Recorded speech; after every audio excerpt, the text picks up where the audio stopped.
Aujourd'hui, l'heure est grave, les coquinous. Aujourd'hui, il pleut, donc ça m'a donné envie de traiter un sujet très sensible, presque autant que le clito de ta copine.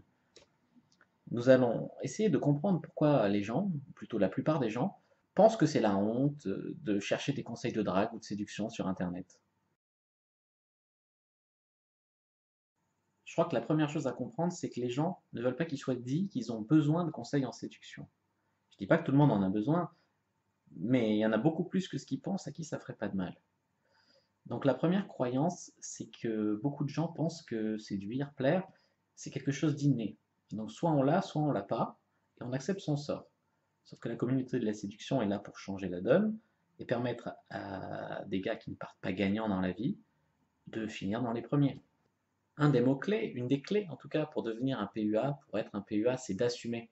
Parce qu'assumer qu'on s'intéresse à ce sujet, ça vous oblige quelque part à réussir, ça vous engage. Tandis que si vous assumez pas, vous êtes libre d'abandonner dans 2 semaines. Il y a beaucoup plus de gars que ce qu'on croit qui lisent des articles de drague et de séduction sur Internet, hein. Je suis bien placé pour le savoir, j'ai les statistiques sur mon blog. Et pourtant, il y a très très peu de partages et de likes. Eh ben oui, c'est pas comme liker la photo ou la vidéo d'un singe qui se branle parce qu'on lui donne une banane. Là, vraiment, partager ce genre de choses, ça remet en jeu publiquement leur virilité, leur identité, les histoires qu'ils se sont racontées ou qu'ils ont racontées à leurs potes ou je sais pas, peu importe. Moi, au début, j'étais comme ça aussi, je n'avais aucun intérêt à partager ce genre de choses et pourtant, de temps en temps, je mettais un article de développement personnel ou de séduction et puis ça ouvrait des conversations avec des femmes qui demandaient pas mieux finalement que d'en parler avec un homme ouvert d'esprit, d'en parler honnêtement, et puis après, des fois, ça débouchait sur autre chose, hein. Commencer directement par parler de sexualisation, de relations hommes-femmes, c'est un très bon sujet. Il y a aussi une autre croyance qui est derrière tout ça, c'est que la plupart des mecs, je crois, ne comprennent pas vraiment les femmes et ils croient que ça ne leur plaît pas un mec qui se remet en question, un mec qui s'intéresse à ce genre de choses, qui se cultive, qui essaye de comprendre. En fait, c'est beaucoup la pression sociale qui empêche les femmes d'assumer et les hommes, au lieu d'aider les femmes à assumer leur envie, leurs besoins sexuels, hein, qui est tout à fait naturel, et bien au lieu de faire ça, ils essayent eux aussi de faire semblant de ne pas avoir de besoin, de ne pas avoir d'envie, d'être au-dessus de ça. Les relations hommes-femmes sont faussement pudiques. On a tous peur de passer pour quelque chose. Alors les femmes, elles ont peur de passer pour des putes. Les mecs, ils ont peur de passer pour des connards ou pour des puceaux. Tout ça, c'est une question de mœurs. Il n'y a qu'à aller voir dans d'autres pays comme l'Australie, les pays de l'Est, les pays du Nord, la Suède. Les relations hommes-femmes, ils sont vraiment très différentes. Les femmes assument d'aborder, de draguer, elles n'ont pas honte de leurs pulsions. Il y a beaucoup de mecs qui critiquent les pick-up artistes ou les séducteurs en général en disant que ce sont des salopards qui pensent qu'à coucher avec des femmes. Euh, En fait, ils essayent de briller par comparaison. Donc c'est plutôt ah ben moi je suis pas comme ça, hein, moi, bon maintenant que je t'ai dit que je suis pas comme ça, on peut baiser ou pas? Il y a une grosse part de jalousie là-dedans. Parce que si on prend des conseils en séduction, ça veut dire que les gens qui nous donnent les conseils sont meilleurs que nous. Donc encore une fois, l'ego entre en jeu, la virilité est remise en question. Sauf que le game, il est là pour combattre ce sentiment d'inégalité, d'injustice, puisqu'on est là pour s'entraider dans la communauté de la séduction. On n'est pas là pour dire moi je suis le plus beau, moi je suis le plus fort, et écraser les autres. Au contraire, on voudrait tirer tout le monde vers le haut. Il y a un manque d'information vraiment sur ce qu'on fait. On a beaucoup de gens qui parlent sans savoir de quoi ils parlent. On est assimilé à de la magie noire, ils croient qu'on hypnotise comme ça, qu'on a du pouvoir sur les gens, alors que pas du tout. Le game, la communauté de la séduction, c'est basé sur une démarche de développement personnel. Donc tout le monde peut le faire, tout le monde peut y arriver, tout le monde peut comprendre logiquement, scientifiquement, psychologiquement comment ça marche.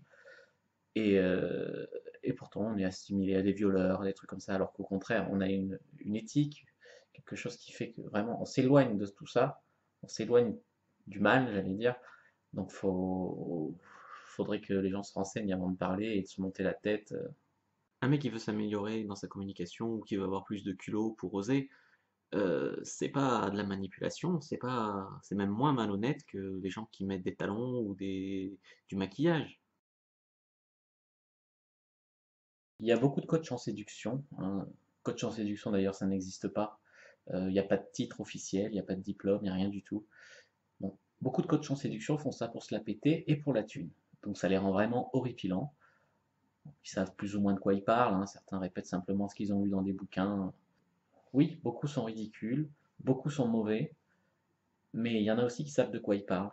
C'est comme pour tout, hein. Beaucoup de mecs, et comme beaucoup de femmes d'ailleurs, se la pètent, mais il n'y a rien derrière. On dit que ceux qui en parlent le plus en font le moins. Bon, après, moi je dirais, ça dépend comment ils en parlent. Il y a des gens, on voit quand ils en parlent, ils connaissent leur affaire, quoi. Trop de frustration dans la plupart des gens. Il faut dire que, par exemple, quand on vit dans une grande ville, on croise des femmes tous les jours, beaucoup de femmes, et elles sont habillées, tout ça, mais enfin, inconsciemment, leurs hormones et tout, ça agit sur nous.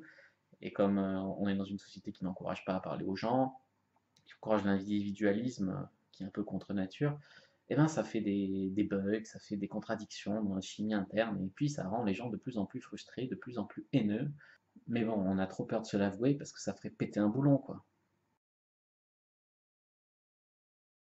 Admettre qu'on s'intéresse à la communauté de la séduction, ça voudrait dire qu'on devrait faire des efforts pour s'améliorer.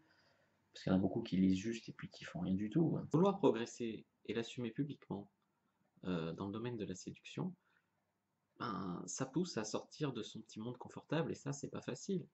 Et puis il y a la flemme aussi, tout ça, donc vraiment, ben, la facilité appelle toujours, et puis on préfère critiquer et tirer tout le monde vers le bas que essayer de s'améliorer et donner envie aux autres de faire pareil et ainsi tirer tout le monde vers le haut.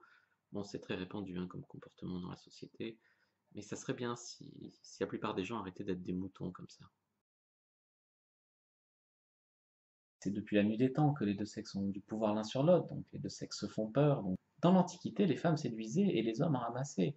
Maintenant, avec le féminisme, avec l'égalité des sexes, tout ça, les hommes doivent se mettre à séduire. Ce que je veux dire, c'est que ça demande d'être assez confiant en soi, bien sûr, pour pouvoir adopter un comportement qui était jusque-là plus ou moins féminin, c'est-à-dire être séduisant, devoir faire des efforts pour baiser. Et ça, très peu de mecs en sont capables, très peu de mecs ont le courage d'accepter ça, surtout les machos, les bofs, tout ça.